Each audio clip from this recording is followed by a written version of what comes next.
Well, with such a prominent issue, such as climate change, I have proposed a number of solutions that could potentially allow for a safer environment in New Hampshire. Three possible solutions for staving off catastrophic climate change include things such as upgrading an infrastructure, lessening dependency on individual transportation, and becoming more efficient with obtaining and disposing resources. Obviously, as we have seen on a national level, there are people who oppose climate change and believe that it is merely a myth. Why would some people oppose the solutions I have chosen? Well, while climate change is obviously affecting our environment, not only locally but also globally, people still oppose the solutions proposed by myself and the government, for they believe it is merely a myth made by liberals and bizarre scientists. Also, if we take a closer look at our own government, we can obviously see the split between how some people about climate change feel opposed to others. Republicans tend to favor less environmental regulation because it would reduce the amount of revenue that is being made from selling goods and services such as cars, materials for buildings, and etc. Another huge factor in why people disagree with the proposed solutions is merely because they are lazy. I know multiple individuals of my own age or even older who still litter despite the increased awareness of the effects of climate change. They throw their trash in places like in the river, on the ground, or leave it in flowers. Something that is absolutely horrendous and could potentially destroy the natural value of such resources. When asked why they do this, they simply respond with, "Because I'm too lazy to go throw it over there." Well, that's not exactly the best answer when you're another individual contributing to the massive crisis that not only the world is seeing, but something we locally deal with. Well, with all the consequences of such solutions, both intended and unintended at all levels of the economy, what positive or negative externalities does this primary issue present at each sector of the economy? The issue of climate change has been presented with both positive and negative externalities that are present at each sector of the economy. A positive externality refers to a desirable response to something towards a third party. For instance, if our local government was to enforce even stricter rules regarding regulation toward the environment and efficiency using our resources, then I'm sure citizens would begin to abide, allowing for cleaner air and eventually a healthier living environment. Maybe if we were to impose an even harsher monetary punishment, people would begin to follow it even more, because I know when we established the ideal of loitering would cause a punishment up to $200 to $300, people definitely stop loitering as much. However, in contrast, a negative externality refers to an undesirable or unwanted effect on third parties. Such an externality may be applied to our increased dependence on transportation.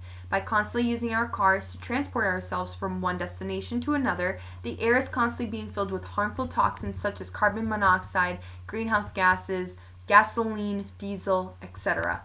And decrease in air quality and increase in harmful substances roaming through the atmosphere may cause even more health complications such as lung cancer or disease, skin cancer due to the reduction in the ozone layer and the biological effects of increased UV rays, as well as asthma.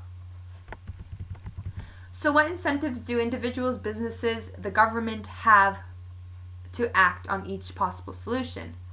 By evaluating the detrimental consequences of such an issue, I don't believe that anyone wants to have polluted waters or air and goods or products that would come from natural resources that are either affected by dangerous conditions. Individuals can begin by making a change such as picking up trash on the streets, recycling their own trash, and helping one another by taking one car to a location rather than multiple. Businesses may be more cautious about where they dispose their waste, and therefore they don't have to worry too much about polluted waters affecting the quality of resources or even the overall product quality. The environment can enforce stricter rules and regulations that the states would essentially have to follow, but may also revise to fit the standards of their particular state. If the government helps to regulate environmental activity, the United States will essentially preserve or renew climatic conditions for future generations. So what are the positive externalities, both negative and positive, that could result from each possible solution that I had previously stated? Well, for solution 1, if we were able to upgrade in infrastructure, our Earth would definitely see a decrease in harsh pollutants roaming through the air and an increase in more efficient air quality. I understand that we live in New England and that the weather is quite drastic throughout the year, especially with the long winter months, and things such as insulation, natural resources such as coal, brass, metal, gold, and etc. are vital for production. We need to understand that the extraction of such materials causes harm to the environment. Lessening the danger with infrastructure could benefit the Earth on a drastic scale, for the eventual erosion and oxidation of environmental friendly material won't cause such damage. A negative externality for this solution may be the fact that businesses or construction corporations might have to spend more money on materials in order to ensure that they are eco-friendly. A positive or negative externality towards solution 2 may be reducing our dependence on transportation could tremendously help our environment and the health of people in general, because our current system of gasoline, diesel, natural gas, and oil is only distributing harmful toxins and chemicals into the air, potentially thinning out the ozone layer and causing harmful UV rays to not only increase the overall temperature of the planet, but also the risk of acquiring diseases such as skin cancer, lung cancer, and asthma. By incorporating this solution, we could once more save the depleting human health rate and allow for successive generations to live in a cleaner environment. A negative externality for such a solution may be a decrease in the demand for gas, since we may be walking much more, or even biking, or even taking public transportation as a way to ensure our planet is safe. A decrease in the demand for gas might cause gas stations to increase the price per gallon, since business is obviously contracting rather than expanding. Some positive or negative externalities towards solution 3 would include the idea of living more efficiently is referred to thinking of our actions and what we tend to do with wasteful products such as chemicals, trash, and even animal waste. If businesses were to keep nearby rivers and lakes free of factory waste, the waterways would remain preserved for future generations of aquatic species and human beings, as well as decrease the relative amount of pollution.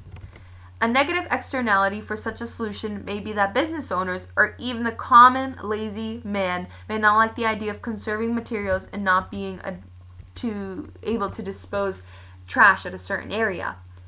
This solution may require more local environmental protection agencies to be established in order to monitor the actions of those that are less eco-friendly.